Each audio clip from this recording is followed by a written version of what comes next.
Caras irmãs, emociona-me, honra-me novamente aqui estar com todos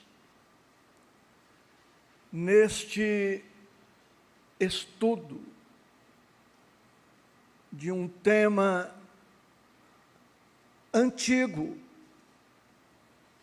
conhecido desde antes da vinda do Cristo, mas um tema sempre atual, estudo sempre necessário. Desnecessário evocar a presença de Deus, desnecessário evocar a presença do Cristo, da espiritualidade amiga, posto que tudo até aqui, fechando com a prece de nossa irmã, é uma evocação.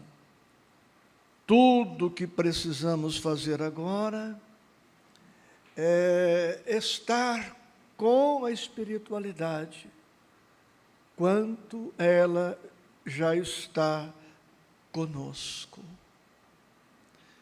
Nós vamos começar pelo texto que está no quadro, extraído, como vemos, do livro Palavras de Vida Eterna, PVE, capítulo 90. Mais tarde, é certo que a reencarnação te conduzirá para novas lutas e novos ensinamentos. É a primeira parte do parágrafo. No mundo tereis aflições. Nós que atingimos a idade adulta, não podemos mais nos iludir quanto a isto.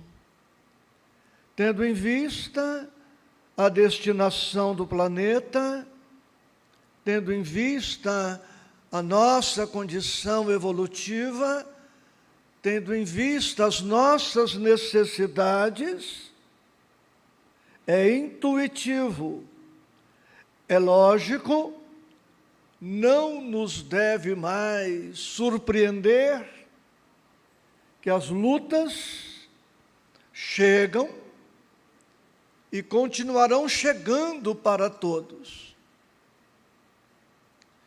Mas o pensamento segue. Entretanto, permanece convicto, valorizando, permanece convicto. Convicção, fé, confiança, esperança, otimismo não são para um momento, porque quem cultiva isto por um momento não permanece. O verbo permanecer dá-nos a ideia de algo que se protrai, que se prolonga no tempo. Então é estarmos convictos agora, é empenharmos-nos por estarmos convictos sempre, para que possamos então dizer: permaneço na fé, permaneço na confiança, permaneço convicto. Não é, pois, um estado transitório o que vai nos garantir perenidade na segurança, na paz, na alegria. Permanece convicto. Quem já leu tudo, já pode fazer um diagnóstico. Tem uma boa pitadinha de ansiedade. De que toda lição nobre, aprendida hoje, agora, o nosso estudo, por mais obscuro é o caso, e mais simples, o nosso estudo, você verá, é despretensioso, singelo, mas poderá ser útil, será sempre facilidade a sorrir-te amanhã. Meus amores, ainda à guisa de introdução, digo que diante das lutas, cada um age ou reage de acordo com as suas resistências e conquistas. Sirva o nosso estudo singelo como uma ferramenta para que estejamos mais aptos a agir ou reagir com resistência, com perseverança, com força, ante os desafios evolutivos. Todos, quase todos, receberam aí um resumo. Depressão, como prevenir e superar. Tenha esta síntese à mão, porque ela nos orientará o pensamento. Há muito a ser dito sobre cada um destes tópicos. O tópico não é fechado, conclusivo, absoluto, definitivo. Ele apenas é uma lembrança. E nós poderemos estender, aprofundar os tópicos ao infinito. E muito mais se poderia trazer, além desses 30 parágrafos, porque são 30 parágrafos, muito mais se poderia dizer. Pode-se dizer muito sobre esses 30 pontos e pode-se dizer muito sobre os pontos não trazidos. Porque a depressão nos remete à alma. E a alma, cada alma é um universo em si. Então nós temos muito que estudar.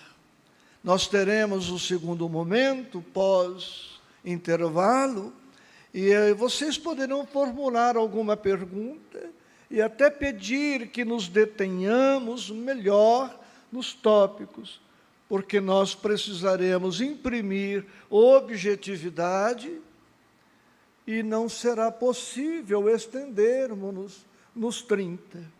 Eu falarei menos de 2 horas, vamos usar a matemática, que eu fale 100 minutos, 30 tópicos, se eu gastar 3 minutos por tópico, esgota o tempo, percebem? Então, nós vamos imprimir objetividade, mas sem assodamento, sem pressa, sem precipitação. Depressão. Olha que interessante. Embora não seja um conceito técnico, a palavra já nos dá uma dica do que é estar com depressão. O deprimido é alguém que está sob muitas pressões. Pressões externas e internas. Pressões externas, o meio ambiente, fatores orgânicos, sociais, econômicos, políticos, culturais, sexuais. Internos, o que mais deprime alguém são os fatores, são as causas internas. Somos uma legião. Digamos que tenhamos tido na condição humana 500 reencarnações, 500 personalidades, bilhões de informações arquivadas. E tudo isto, de uma certa forma, permanece dentro de nós. Múltiplas causas e múltiplos fatores podem concorrer. Causa é aquilo que é preponderante. Fator é algo predisponente, pode contribuir. E cada pessoa, sendo um mundo à parte, terá as suas aflições. O que pode me levar à depressão, pode não levar você à depressão, e vice-versa.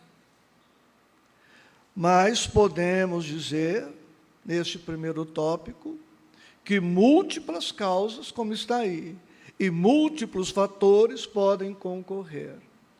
Quer dizer, raramente uma depressão terá uma só causa, um só fator. E cada caso é um caso a exigir estudo e aprofundamento. Segundo tópico, a depressão se manifesta quase sempre como uma tristeza profunda e prolongada. Quer dizer, nem toda pessoa que está triste está necessariamente deprimida. Tristezas comuns, eu tenho, tu tens, ele tem, nós temos. É impossível passar pela terra sem experimentar tristezas, desenganos, decepções, aborrecimentos. A criança, espiritualmente falando, espera que todos os seus aborrecimentos cessem. A pessoa que vai atingindo a maturidade vai aprendendo que ela precisa, antes de tudo, aprender a cuidar de si mesma e não condicionar a sua paz, a sua alegria, à cessação definitiva de tudo aquilo que a aborrece. Está dito aí a tristeza profunda e prolongada, tão prolongada que pode acompanhar a criatura no seu retorno à pátria espiritual. Há deprimidos desencarnados. E fazendo-se uma projeção estatística, direi, há bilhões de desencarnados deprimidos. E se não curamos a depressão enquanto encarnado, ela segue conosco no retorno à pátria espiritual. E se não curarmos a depressão na pátria espiritual, admitindo esta possibilidade, reencarnamos trazendo no bojo subconsciencial, no perispírito, na alma, a depressão não tratada. Há certas enfermidades que requerem várias reencarnações, milênios, para serem tratadas adequadamente e curadas efetivamente. Portanto, prevenir a depressão e enfrentá-la agora, curá-la agora, é de todo conveniente para nós. Está dito aí que quase sempre se manifesta como uma tristeza. O conceito está correto, mas está incompleto. Depressão é mais que isto. E no transtorno bipolar, por exemplo, ela ora se manifesta como tristeza, ora se mostra como uma alegria incontida, um entusiasmo juvenil em situação que não cabe, exagerado. Por isso não se pode dizer que toda pessoa triste esteja clinicamente com depressão, e também não se pode dizer que toda pessoa, por estar gargalhando, esteja necessariamente feliz.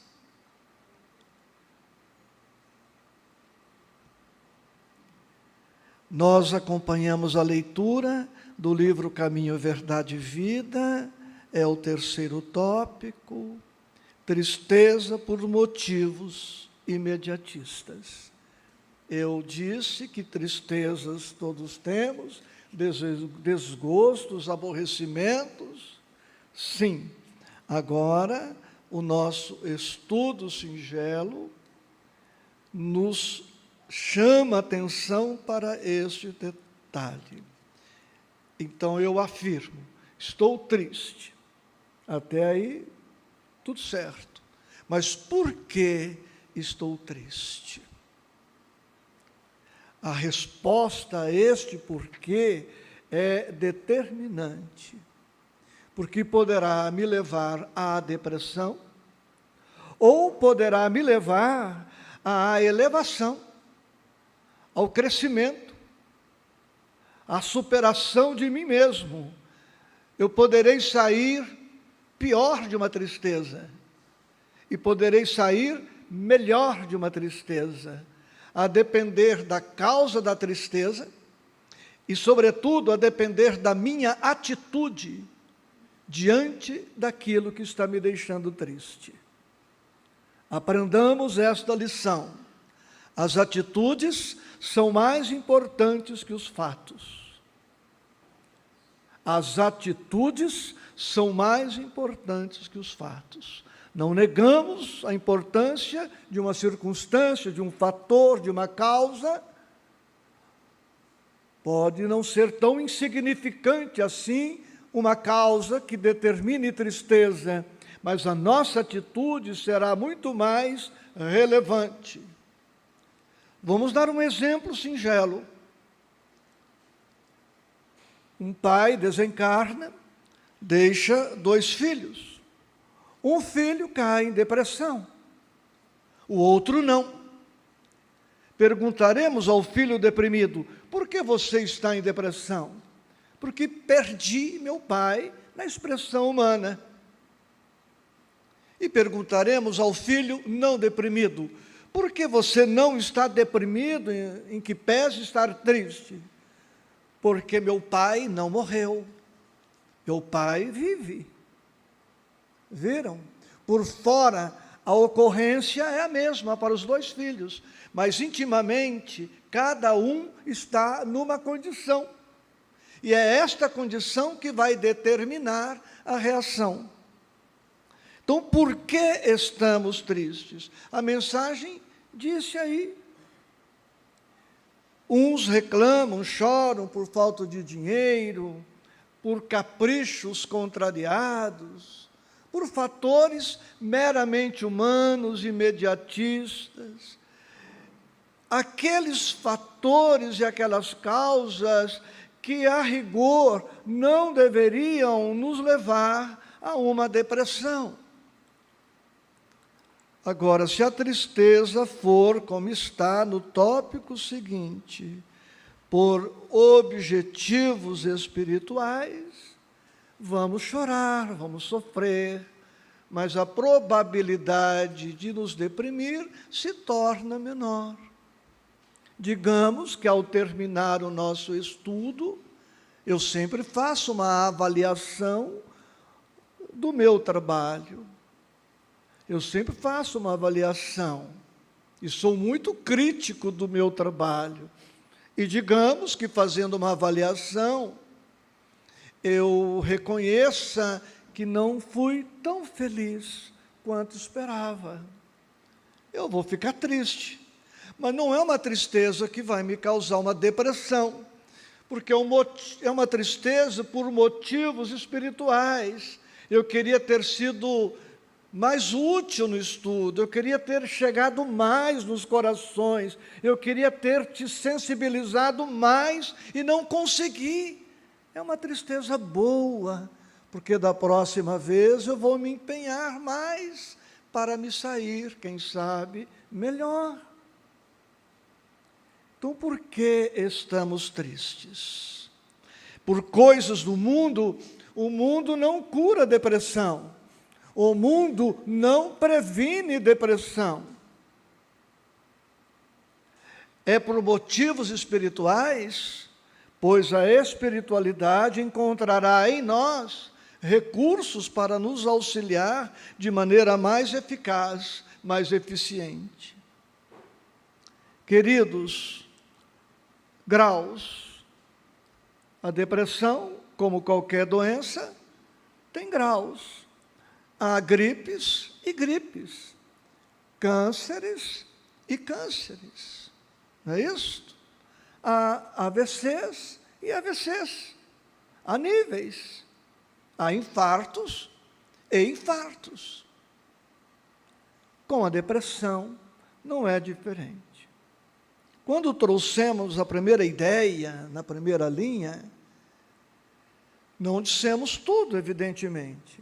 Se buscarmos o dicionário da língua portuguesa, veremos que depressão serve também para designar buraco, fossa, fosso, poço.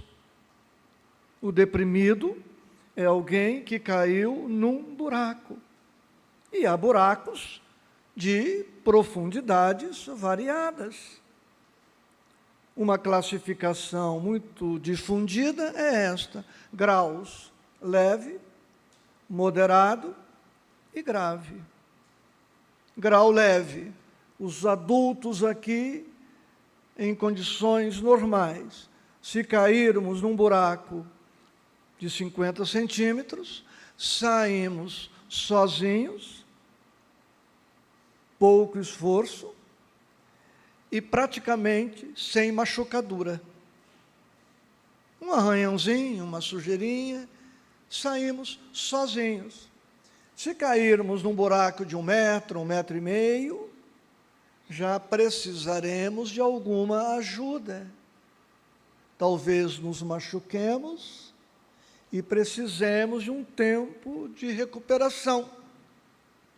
Se cairmos num fosso de vários metros, poderemos nos ferir gravemente. E não será através de qualquer ajuda que sairemos do buraco. Precisaremos de ajuda técnica, especializada, sem o que não saímos. Uma boa dica é esta: nós estamos tristes há quantos dias?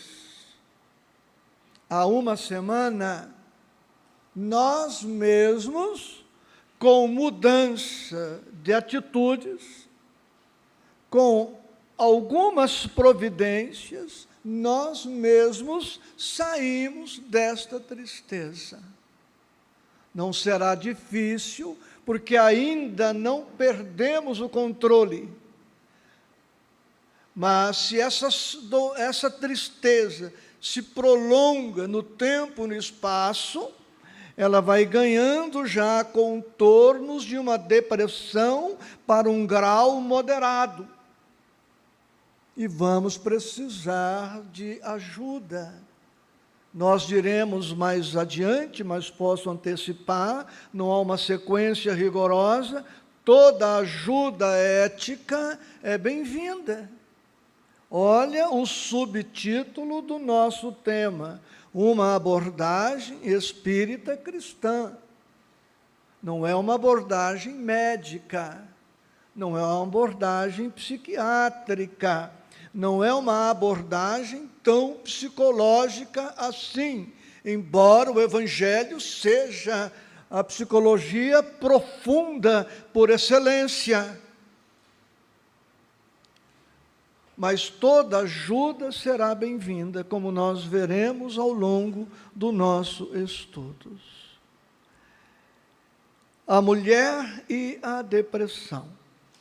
Muitos sabem, nós temos um livro publicado sobre o tema, na verdade 2 livros, um não tão conhecido, e no primeiro livro, aliás, escrito aqui em Andradina, o que muito me honra, a mulher e a depressão. No livro, nós mencionamos mais de 30 causas e fatores que podem concorrer para a depressão na mulher. As estatísticas falam que para cada um homem deprimido, encontramos de 4 a 6 mulheres com depressão. Mas estatística é estatística. As mesmas estatísticas referem que a partir dos 60 anos, homens e mulheres se equivalem. Alguns estudiosos afirmam que a estatística não é tão acentuada assim. O que ocorre é que a mulher se abre mais, fala mais de si, das suas emoções, das suas experiências. O homem é mais fechado e consegue maquiar melhor. Sai, vai para o bar com os amigos, vai para o campo do futebol, xinga a mãe do árbitro e faz lá uma catarse. A mulher, pela cultura, pela educação e por uma série de fatores, pode não conseguir extravasar isto. Então, ela guarda e vai arquivando. Então, vale a pena só esse tema ser objeto de estudo. A questão da sensibilidade da mulher, os fatores hormonais, sociais, a dependência econômica, cultural, psicológica, a violência continua sendo um problema no mundo, a vitimar a mulher. Tópico seguinte, casa mental. Você pode anotar aí, eu não anotei, o livro No Mundo Maior, de André Luiz e Chico, capítulos 3 e 4. O capítulo 3, por título, Casa Mental. Emprestei o título do capítulo. E o quarto capítulo do livro No Mundo Maior, Estudando o Cérebro. É outro material para estudos. E nesses 2 capítulos, André Luiz compara a nossa casa mental a um palácio, a um prédio, composto de 3 andares, que estão mencionados aí.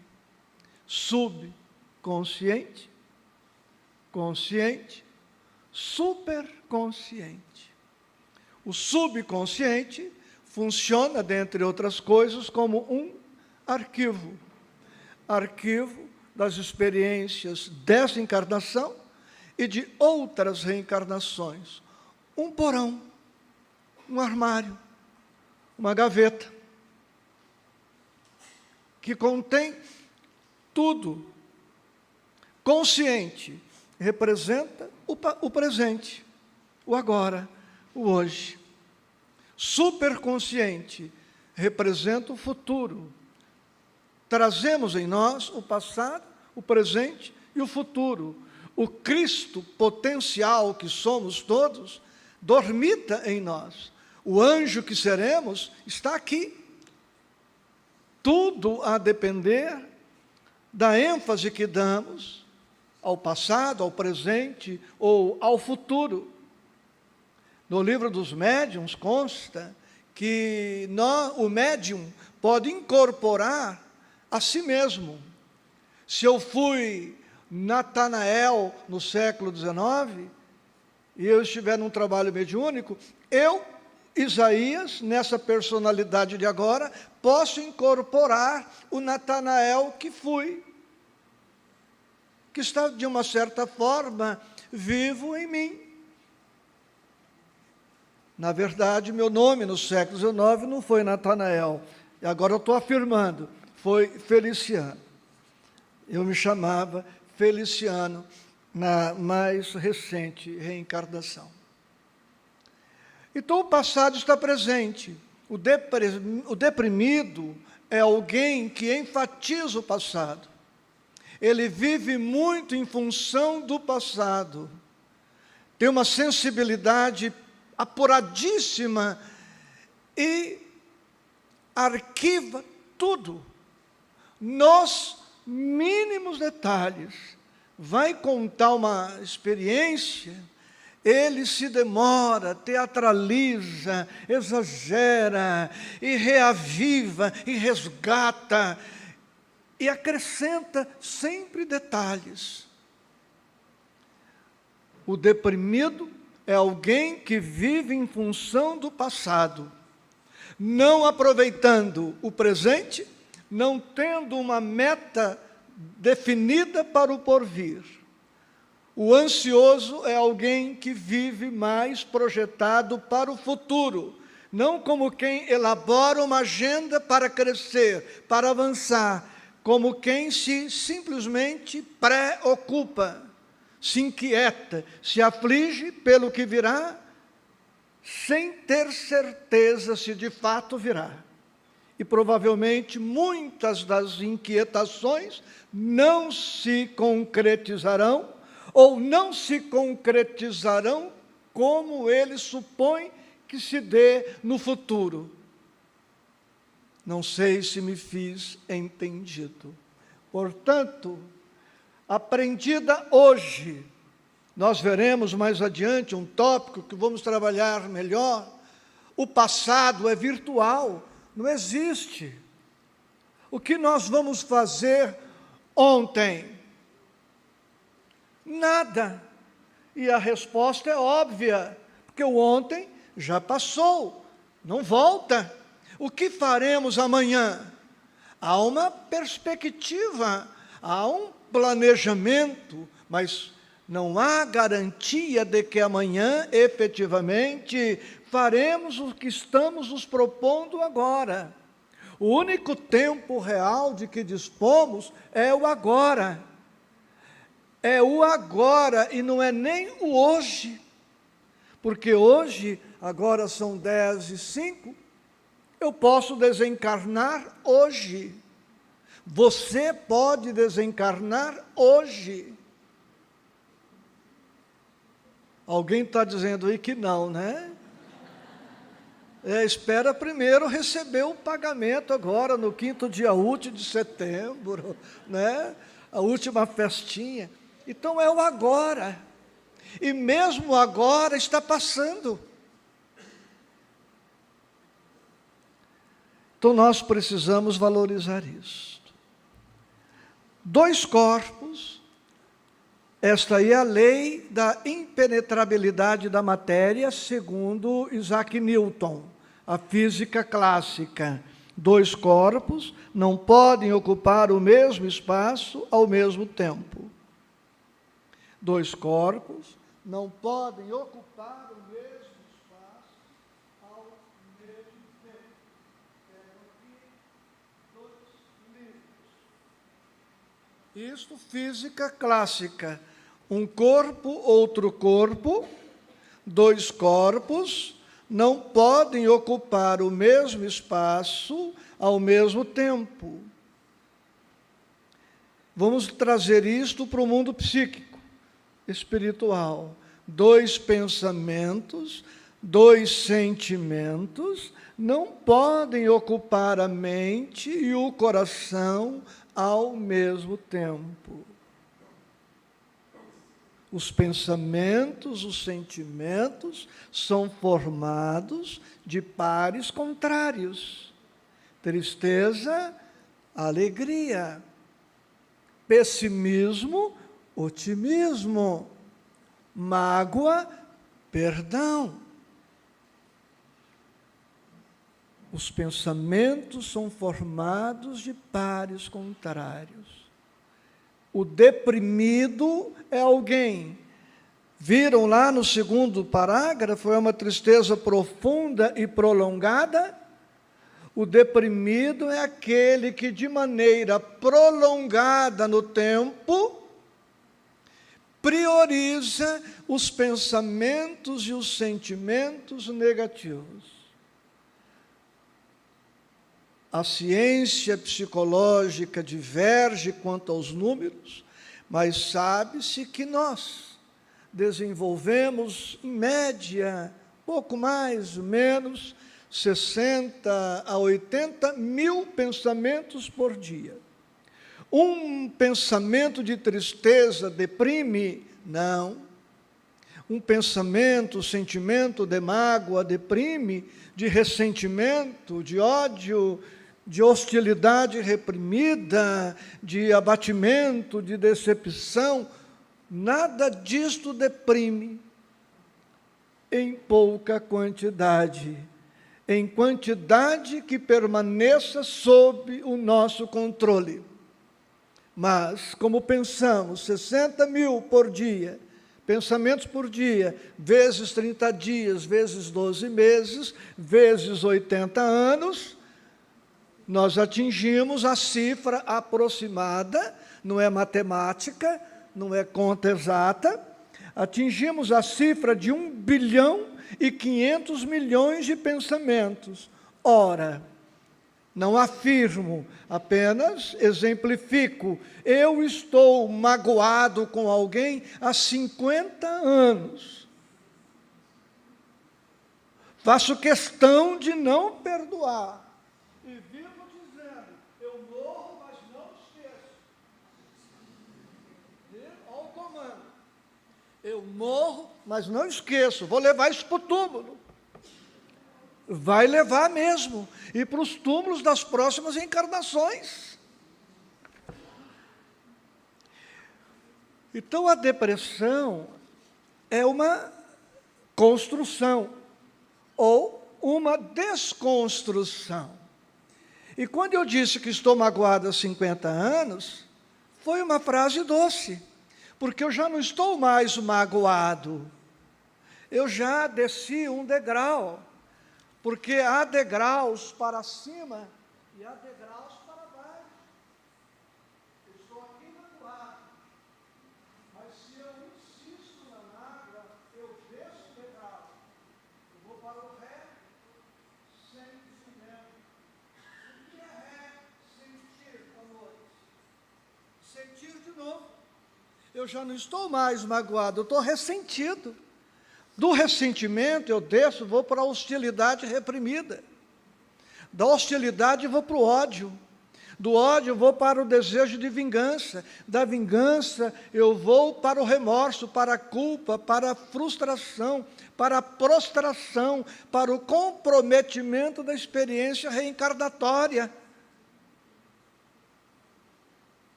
Então sempre se pode descer um pouco mais. Lembram da contribuição de André Luiz? Dos espíritos que se decompõem, se degeneram tanto ao ponto de reassumirem a aparência de ovoides, perdem a consciência, a lucidez. Então, dois corpos não podem ocupar o mesmo espaço ao mesmo tempo. E vem o pensamento seguinte, que nos dá já a solução: usar o livre-arbítrio a nosso favor.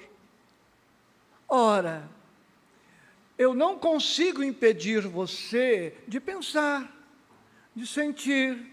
Eu posso te algemar, eu posso te silenciar, eu posso te engessar, eu posso te imobilizar por fora, fisicamente, mas eu não consigo impedir você de pensar, de sentir. Sempre somos livres para escolher o bem.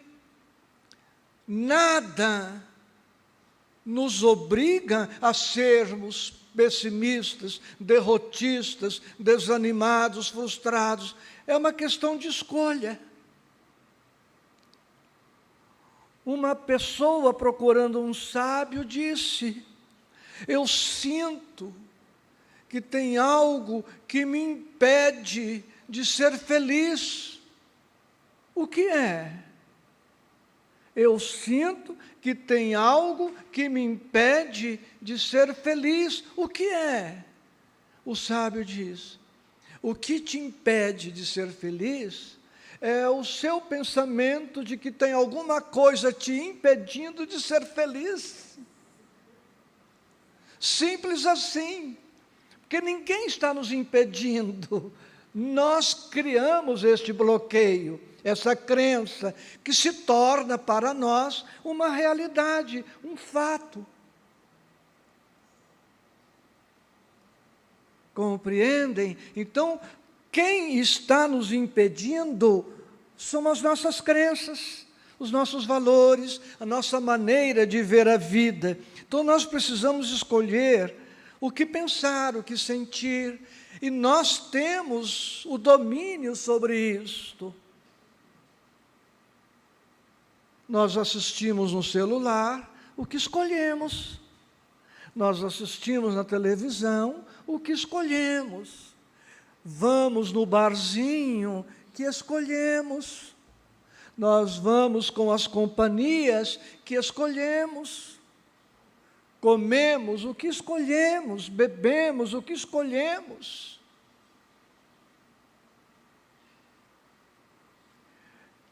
E nós não temos que ter a preocupação de desagradar os pessimistas, os derrotistas.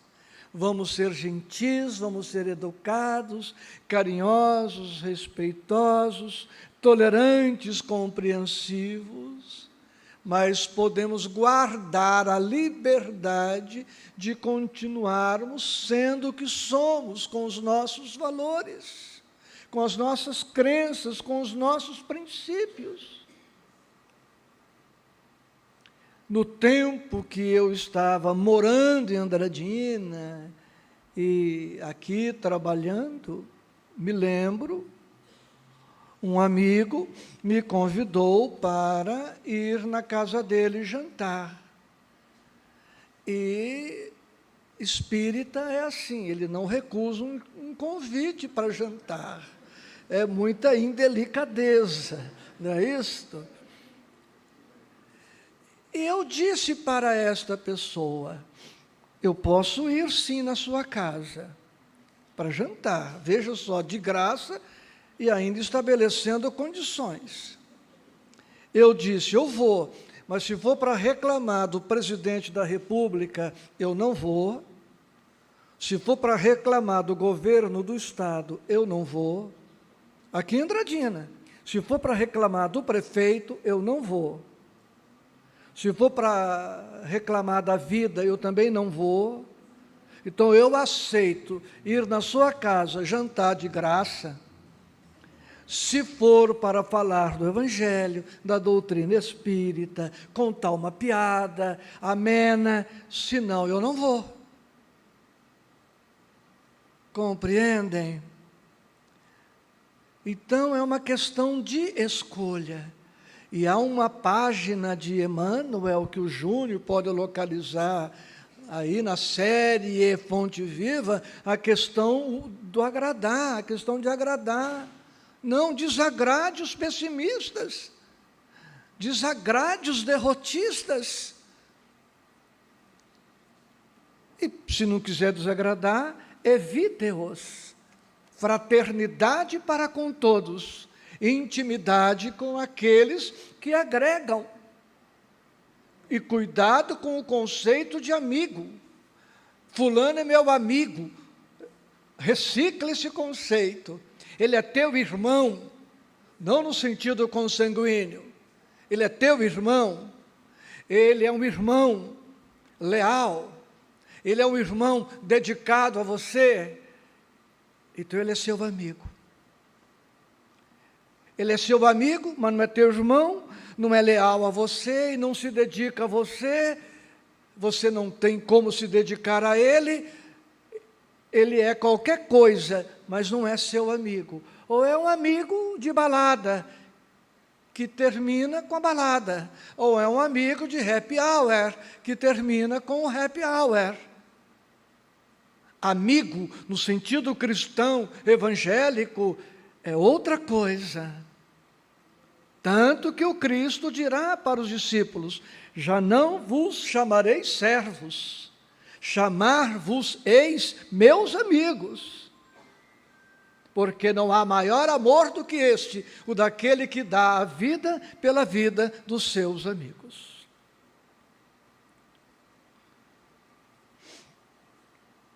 Ajuda-te a ti mesmo, que o céu te ajudará.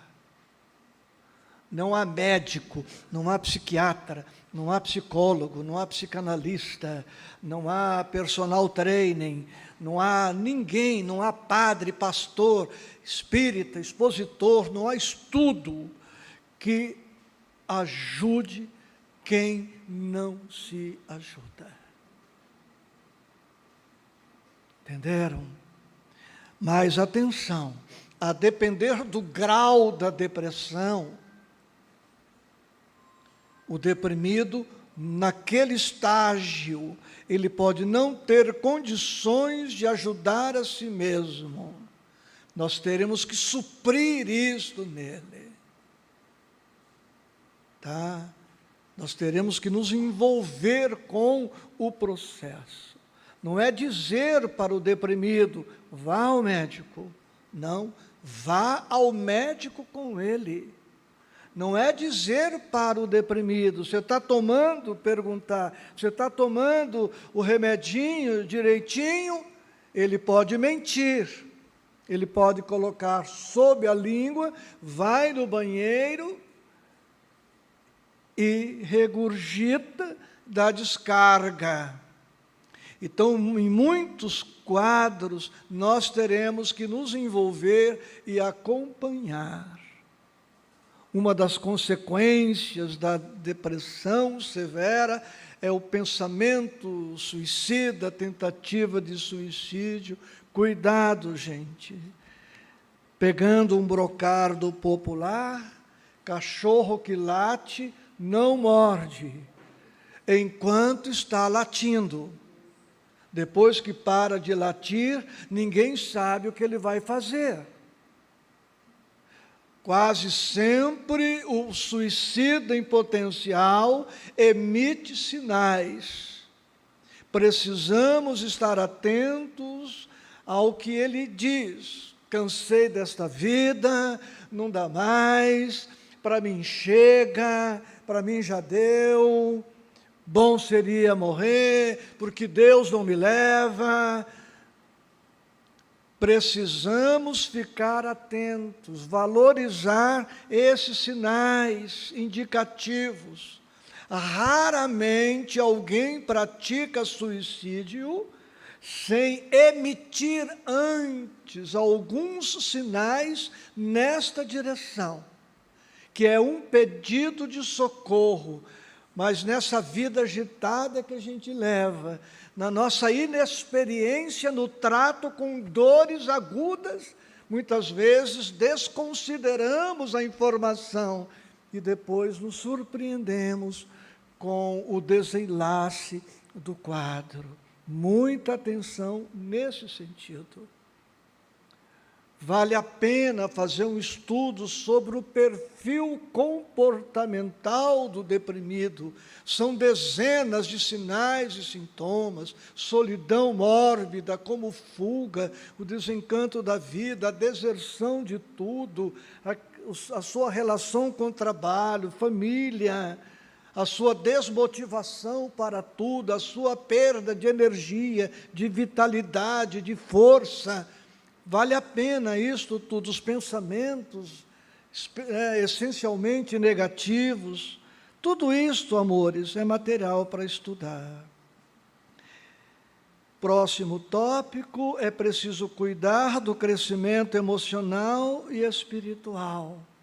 Maturidade. O que poderia me causar depressão na minha infância, hoje não me deprimiria mais. Por quê? Porque eu cresci. O que poderia causar depressão em mim na adolescência não me deprime mais hoje. Por quê? Porque eu cresci. O que poderia me levar à depressão na juventude, hoje já não me deprime mais. Por quê? Cresci. Amadureci. O que hoje pode me levar à depressão, não me levará a ela se eu continuar crescendo, se eu continuar aprendendo, se eu continuar evoluindo, desenvolvendo uma nova escala de valores, uma nova visão de mundo. Lembro que as atitudes são mais importantes que os fatos? Lembro quando eu disse que nós nos comportamos, reagimos de acordo com as nossas resistências e conquistas? Quando eu era criança, um empurrão ligeiro era capaz de me derrubar. Hoje, especialmente se eu estiver atento, não será qualquer empurrão que vai me levar ao chão. Isto funciona do ponto de vista emocional, espiritual. Então, nós precisamos continuar investindo em nós. Já atingimos um bom patamar, estamos numa casa espírita, é domingo, tiramos boa parte do domingo para estar aqui, muitos vieram de longe para estar aqui. Isso tudo é excelente, estamos tomando medidas acautelatórias, medidas preventivas.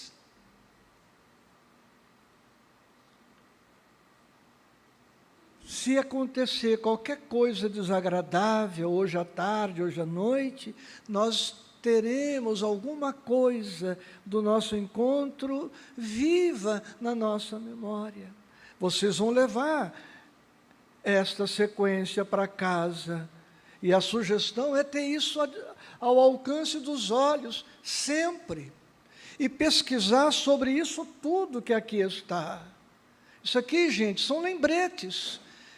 Né? Quem ouve, o tempo demora a passar, mas para a gente que está aqui estudando, falando, o tempo passa. Olha, falta só 2 horas para o intervalo, e eu não cheguei nem na metade.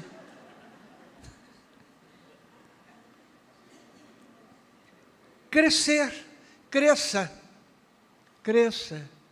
Para os jovens, eu sempre digo para eles, não existe concorrência. O que existe é competência. Cresça, estruture-se, prepare-se. Né? Então, um concurso, 1000 candidatos, 100 vagas. A concorrência foi muito grande. Sim, meu filho, mas em que lugar que você passou? Eu fiquei em 999. A concorrência estava brava. Não foi a concorrência. Então, estude.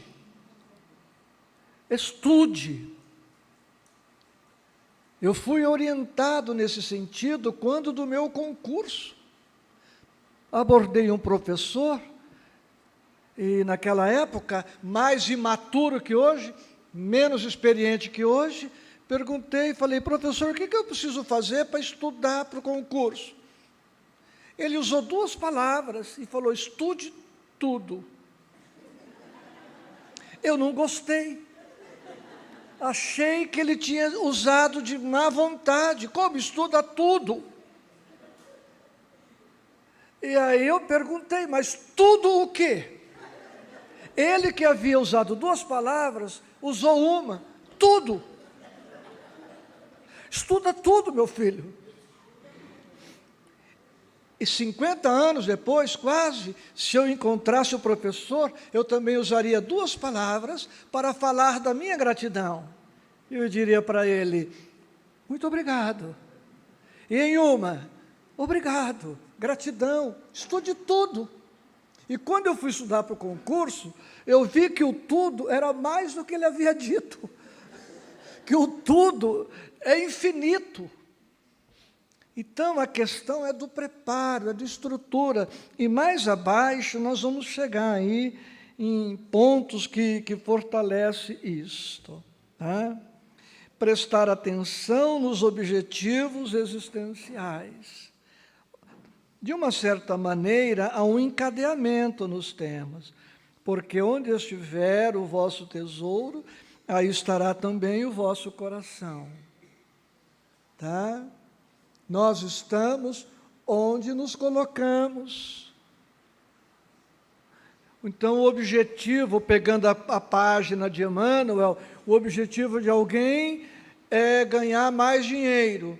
Tudo bem, ele pode até ganhar mais dinheiro, mas isso não vai dar a ele mais segurança, mais tranquilidade, mais alegria. E ao final, eu vou trazer uma mensagem de um argentino, e ele diz que a mãe dele dizia que a pobreza aproxima a pessoa mais do amor, porque o muito rico está tão ocupado com as suas riquezas que ele não tem tempo para cultivar, como diria André Luiz, o que é bom, belo e eterno. Vamos seguindo, gente. Mateus capítulo 7, vocês estão vendo aí nos 2 próximos tópicos, e com eles a gente vai para o intervalo. Quando eu falei que eram 2 horas, era só para ver sentir aqui as suas vibrações. Mateus 7, invertam aí, 24, 25, 26 e 27. Jesus diz lá, e quero dizer a vocês que se a gente aplicar só o que está em Mateus, que não é só, porque é o Cristo falando, já é receita para toda a vida e para tudo. Diz ele, Mateus 24, todo aquele que ouve estas minhas palavras e as cumpre, assemelhá-lo-ei ao homem prudente, sensato, que edificou a sua casa, a sua vida, sobre a rocha. Preste atenção, associando com depressão. Vieram os ventos, as chuvas, e não derrubaram aquela casa. Todo aquele que ouve estas minhas palavras, já estamos no versículo 26, e não pratica, assemelhá-lo-ei ao homem insensato, louco, que escuta e não pratica. Vem os ventos, as tempestades, e derruba aquela casa. Já falamos aqui, não para todos, o que derruba as casas aí, nos grandes temporais, não é a força do vento, é o local onde a casa foi construída, é a falta de alicerce, de fundamento, de fundação, de estrutura. Então, nós precisamos construir a alma, construir a vida, os nossos valores lastreados. Nós que somos cristãos, espíritas, construirmos a nossa vida lastreada nos princípios fundamentais do Evangelho, da doutrina espírita. Quando os princípios básicos da doutrina espírita forem os princípios da minha vida, eu sofro, choro, me aborreço, me desgosto, mas a probabilidade de que eu venha, do ponto de vista espiritual, a me deprimir, é mínima, para não dizer zero. Porque o primeiro princípio, Deus, questão 1 do Livro dos Espíritos, que é Deus? Inteligência suprema, causa primeira de todas as coisas. Ora, Ele não é inteligência suprema? Então, por que eu infartei? Porque Deus sabe o que é bom para mim. Pronto. Não é uma desgraça, não é uma tragédia. Então, a doutrina espírita, que é uma filosofia, nos dá um modo de pensar. Então, o espírita precisa reciclar seus conceitos e evitar pensar como o católico pensa, como o evangélico pensa, como o ateu pensa, como o indiferente pensa, porque ele tem uma doutrina que o ajuda a pensar diferente.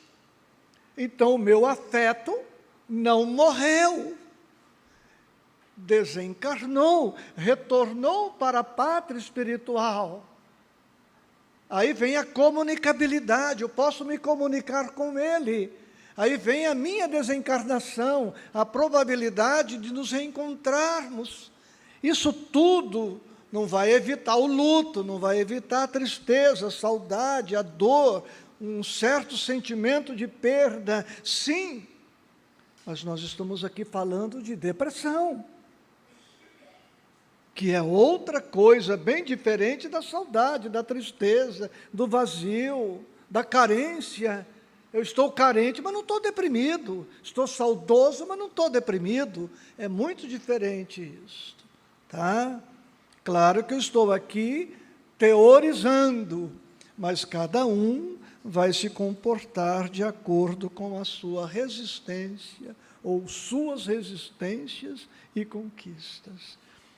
Agora, o espírita, para fechar esse momento, ele não pode ter crença. O espírita não crê em Deus. O espírita tem que ter certeza, tem que ter convicção. Entende? É outra coisa, muito diferente. Porque, como diz um filósofo, ele diz, Deus não existe. Ele é cristão. E ele diz, Deus não existe. Deus é. Deus não existe. O que existe é a obra de Deus. Porque Deus é. É diferente. A segunda melhor parte da nossa manhã, em relação ao estudo, o coffee break. Tá? Até já. Mas não sorria muito, porque os portões estão trancados, viu? Tá?